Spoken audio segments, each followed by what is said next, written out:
What's up, guys? Welcome back. Saturday, February 28th, 2015. I'm Jeremy, talking about what you can do today to make tomorrow better. Before I get to the tip, I do just want to say that I'm really going to start trying. By episode 150, I'm going to start trying to keep these at 2 minutes max. I've been kind of under the mindset that anyone watching is getting something from it and not trying to put too much pressure to keep these under a certain format just so that I can keep up with it. And it's easier for me just to kind of blabber on. But I know that it would be easier if I can convey those messages in a shorter amount of time for people like myself who have a short attention span. So I am going to start trying to do that. That said, today's tip, probably not the easiest one to sum up so quickly, is learn to ignore your ego. This is kind of a heavy one, and I know I mentioned a while back that I've been doing a lot of reading and audiobooks too. It's been great for hikes and runs and bike rides and everything. And I've read some really kind of like spiritual ones. There's a series, goes way back to maybe around the years I was born, in like the late 70s, Course in Miracles, and it's all about separating the self, the spiritual self, which is basically God in all of us, and the ego. And it goes deeper than that, but the point is,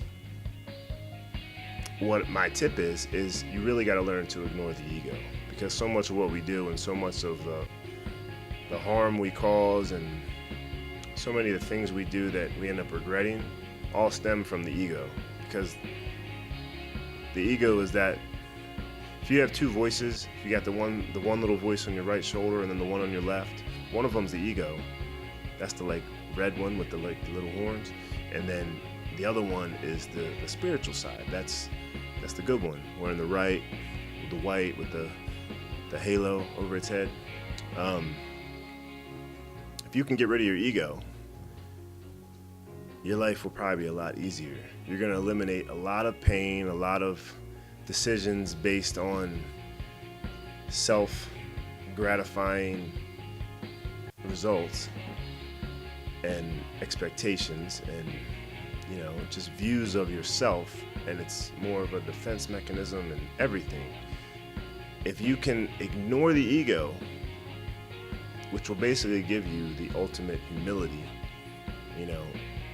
Being humble is a great thing, and when you ignore the ego, it's really easy to do that. And when you do that,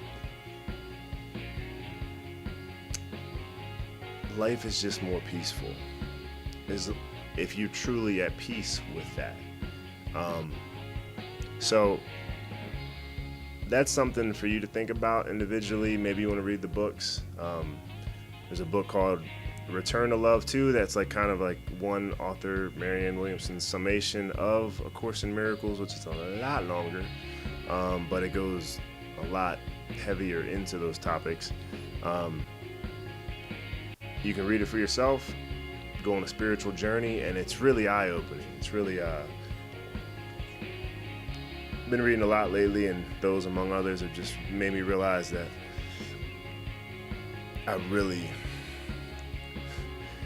it's not nearly as smart as I thought I was. It was basically a big bash to my ego, and but that's a good thing, because like I said, the sooner you can get rid of the ego, the sooner you can really be at peace, and the sooner you can basically eliminate any type of fear. Because when you're not being led by your ego, there's nothing to fear, nothing, because there's nothing to protect.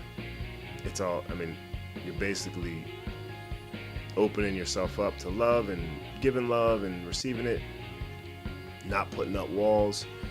So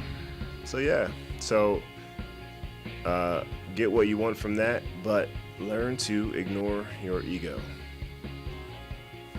Just learn to do that. Learn to ignore it, and you'll probably be a lot happier. Just gotta maybe a thicker skin.